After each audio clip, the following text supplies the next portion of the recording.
It is no surprise that Jetstream Sam is one of the most memorable characters in Metal Gear Rising Revengeance. But why is that? What makes Minuano stand out the most among the winds of destruction? What is it that makes him so popular? Well, sit down as I narrate to you my analysis of how Platinum Games designed, written, and constructed one of gaming's most memorable rivals to exist.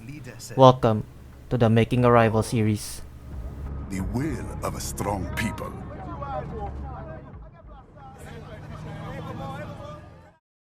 Jetstream Sam is equipped with a combination of white and olive exoskeleton armor as his motif prior to the events of the DLC campaign, where he tragically lost his arm during a fight against Senator Armstrong at the top of World Marshal Tower,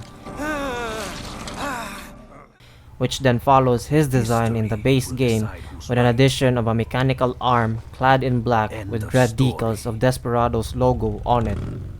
And his weapon of choice is the high-frequency Muramasa katana, which he inherited from his late father. The blade gleams blood red to symbolize its history and Samu's thirst for bloodshed and pursuit of violence. The katana also emits red electric currents along the blade as a result of its modification to a high-frequency blade. His scabbard is also modified with a rifling mechanism that allows him to eject and propel his sword at high speeds. Paired with his sword's tremendous cutting power, this move is a force to be reckoned with, which his notable stance arises from. And it is also important to mention that throughout the game, the only enhancement he gets is from the exoskeleton armor he is equipped with to aid him in terms of speed and strength to match against the cyborg enemies he faces. He had little to no cybernetic enhancement aside from his mechanical right arm. Was this outcome necessary? Evidence inconclusive. Now, one thing that makes a rival memorable is how all of these designs contrast to the main character. Now let's take everything I talked about and compare them to our main character, Raiden, Prologue and after. Raiden has long white hair, while Sam has long black hair locked in a ponytail. Prologue Raiden resembles Sam's armor for having similar color schemes, with the only key difference is their weapon, with Sam's blade gleaming red and Raiden's steel emits a blue electric current. After the prologue, we see Raiden's armor go through drastic change and design along with the upgrades it came with after his encounter with Sam. We now see Raiden's armor painted in black. Now, if we put Jetstream Sam and the new body for Raiden side by side, everything about their designs are polarizing, from the hair, the armor, the weapon, even their fighting style. Raiden's strikes focuses more on speed and agility, while Sam attacks with slow but heavy strikes, and it focuses heavily on form. Raiden's moves are acrobatic, while Sam relies on his footwork and most of his techniques are grounded. Raiden's move lists benefit him if he is the aggressor, while Sam is rewarded by reading his opponent's move and charging an attack for a devastating counter.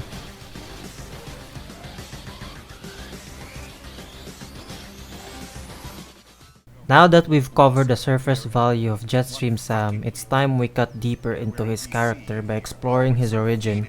And by doing that, we are going to explore the DLC for Metal Gear Rising first, because this is where canonically the events took place before we get to see him in the base game. The story of the DLC is pretty short and only gives us small information of his past, but it is enough to establish on what grounds his character stands on. In the opening cutscene, World Marshal was already expecting Sam to arrive because he's apparently been all over the world, dispensing his own justice to the guilty and being the executioner himself.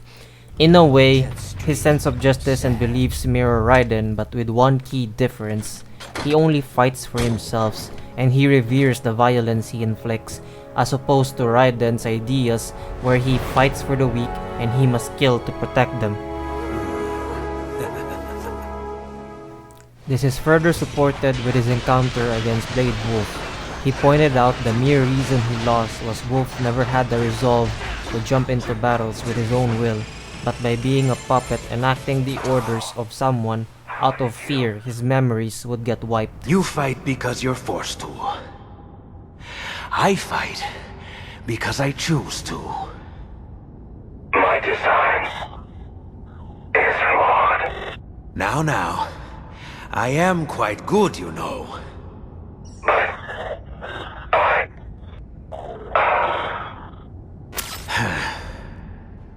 Now that we talked about his self-centered motives, it also feels like he's under the delusion of his own justice, because his true intention was, as what he revealed to Monsoon, vengeance. Why you left? I was out for revenge, and I got it. After he got his revenge, he continued on with his crusade, dispensing justice to other criminal organizations, gangs, and etc. until he eventually targeted World Marshal. It was unfortunate for Sam that he lost his arm in a duel against Armstrong. The ending of the DLC portrays how Sam abandoned his sense of justice in exchange for being able to wield his sword and fight again. There's a quote I encountered online when engaging in community discussions about Sam on Twitter, and the quote goes, "Forsaking his ideals in pursuit of violence eventually led to the destruction of his identity." And this quote perfectly encapsulates Samuel's descent into a mercenary and the lyrics for his theme, which I will discuss later.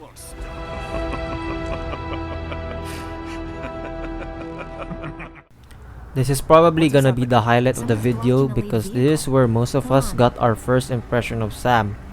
He's first shown at the opening cutscene blocking the Prime Minister's escort by casually walking towards it in the middle of the road. As when he is shown on camera, an ominous flute begins to play. As the music begins to build up tension, he then proceeds to unsheath his sword.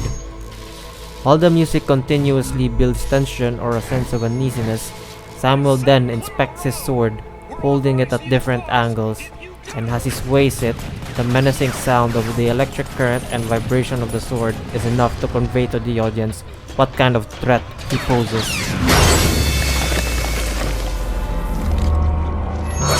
As he charges to the APC, the music then begins to hasten and slow down in correlation to the pace of the cinematic speed that emphasizes his poise, elegance, and skill. After he cuts the soldier from the APC, he is then surrounded by troops of Sarborg looking to apprehend him, to which he responds by putting a smug grin on his face.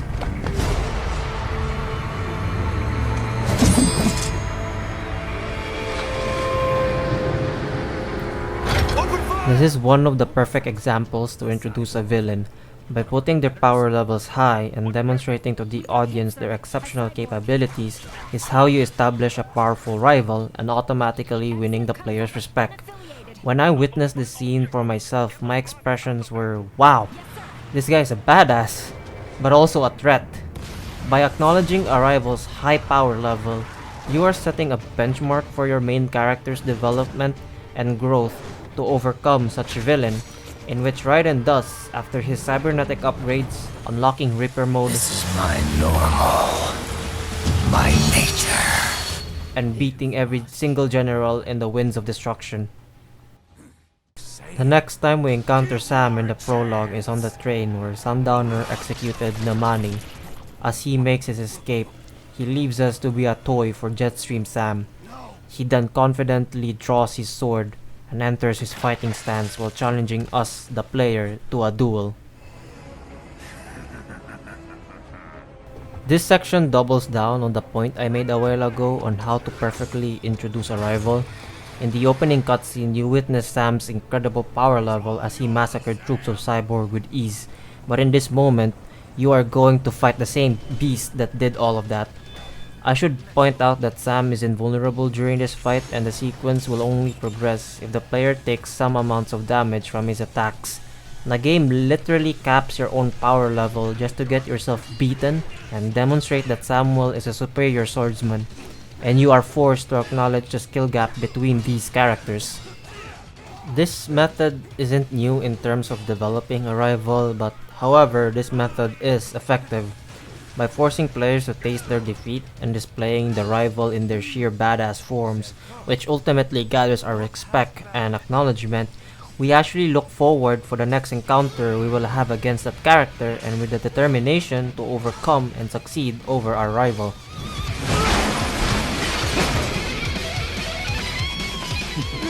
Your technique lacks something. The next time we encounter Sam was during the mission Mile High when Raiden abruptly resigns from Maverick to go after World Marshal to avoid the inconvenience of legal disputes between two cyborg PMC firms. Raiden assaults World Marshal as an unaffiliated cyborg.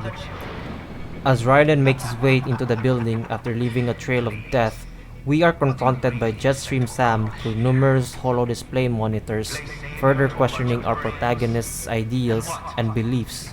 It is during this segment we develop some conflict of beliefs and questions of Raiden's principles, and there's no better option to open up this situation to us other than Sam. The way Jetstream Sam imposes his ideas and questions only further developed our main character Raiden. At the prologue, he pointed out his flaws by not embracing his weapon's true purpose. And at Denver, he told Raiden his quest to save the brains of kids at World Marshal is futile when exchange are the lives of cyborgs who were unfortunate people driven to a corner. And that the justice Raiden believes in is one big lie he tells himself to avoid the reality of him being a killer and absolving him of the guilt and bloodshed in which led towards Raiden reawakening his Ripper mode. They're adults. They made their choice. See, the conflict of ideals isn't a plot tool that's exclusive to rivals, but it's a good character to have in your villains in general. To be able to steer conflict from within our heroes and weaken their resolve and question their morals would yield to the development of our main character. And Samuel is the only villain that actively do so without having an agenda of his own. Unlike Mistral, Monsoon, and Sundowner, they all share their ideals before the fight. But when you finally get to duel Sam again, he just makes a remark that arguing would be pointless since they've heard enough speeches about greater causes and that they should settle their differences by the sword. And here's where everything gets revealed about Sam's character in the campaign.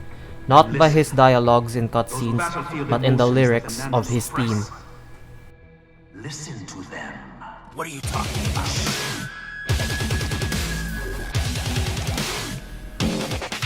Tomkon made a video titled "The Music in Metal Gear is Smarter Than You Think," which is a great video in explaining the genius behind the composition of the theme songs in Metal Gear Rising.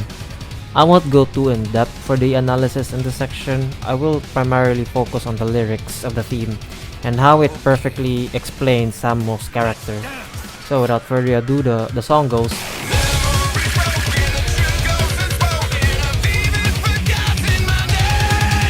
This line explicitly tells us that Samuel has lost his identity.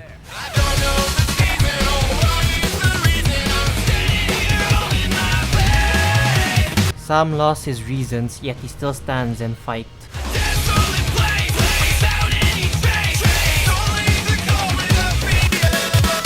His life feels empty.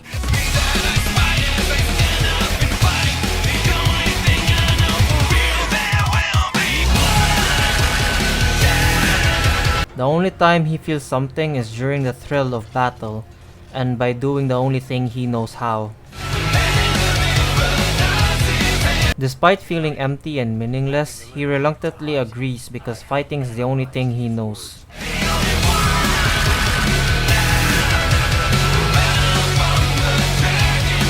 Only the victor of this duel can bear witness to the glory of their labors.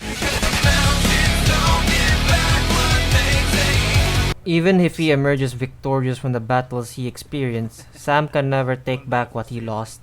When he attacked the cartel, his father remains dead. Nor if he were to fight Armstrong again, he will never regain his lost arm, making his quest for vengeance meaningless.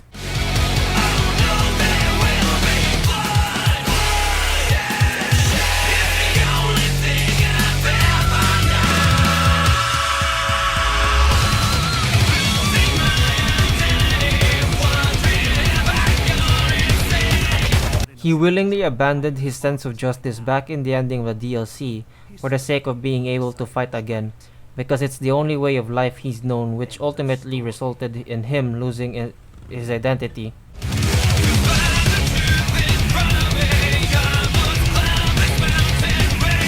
At the start of the duel, Samuel didn't spare any time to debate beliefs and ideals. To know which one of them is right will be determined by the victor of this duel.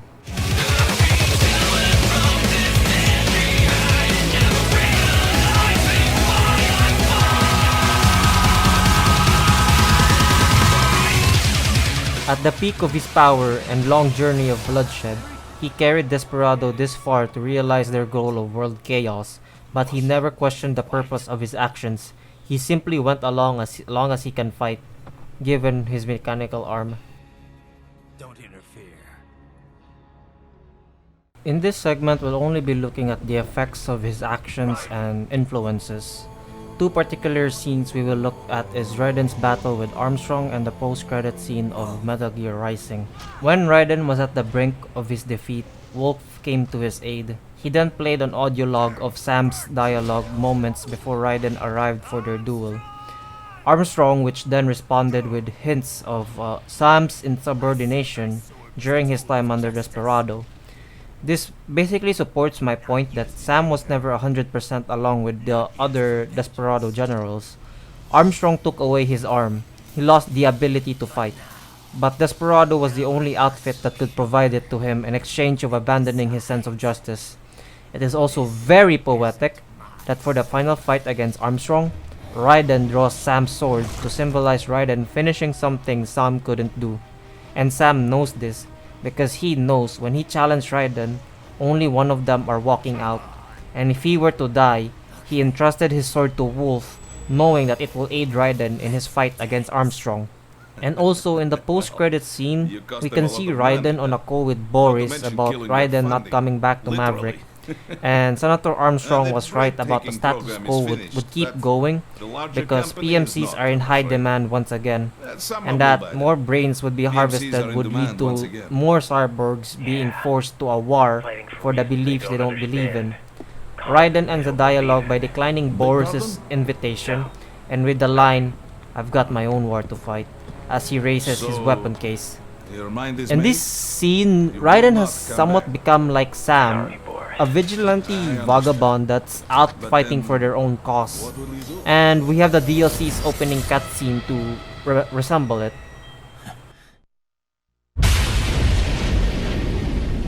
I've got my own war to fight.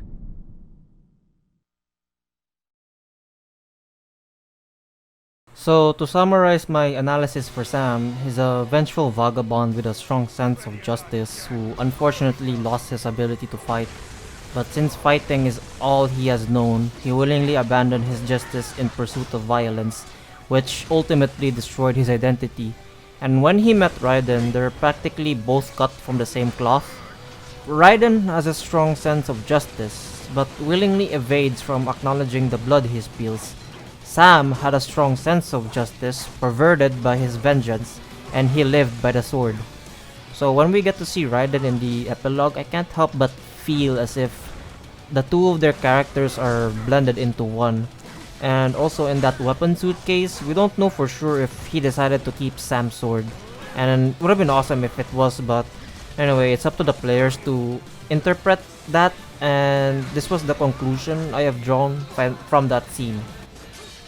That was my first video essay about Jetstream Sam, and I will be producing more video game essays for you guys. If you're interested, kindly subscribe to the channel and like the video because it's free and it helps and supports us, and also notifies you when I'm about to produce more of these videos.